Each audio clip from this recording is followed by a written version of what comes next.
No niin, tänään Kongstrong Lemon Flavor arvosteluvideos. Tätä en oo itse asiassa koskaan maistanut. Nyt nähdään, että onko mimmonen. Pitää avata tuo. No niin, nyt on Kongstrongi auki.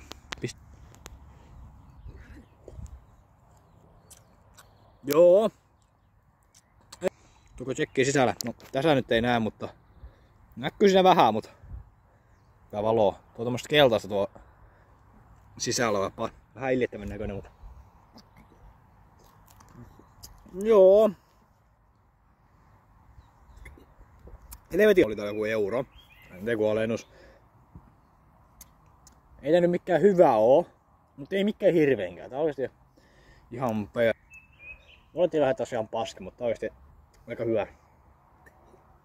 Jos tätä eurolla myydään, niin kyllä mä voisin ostaa.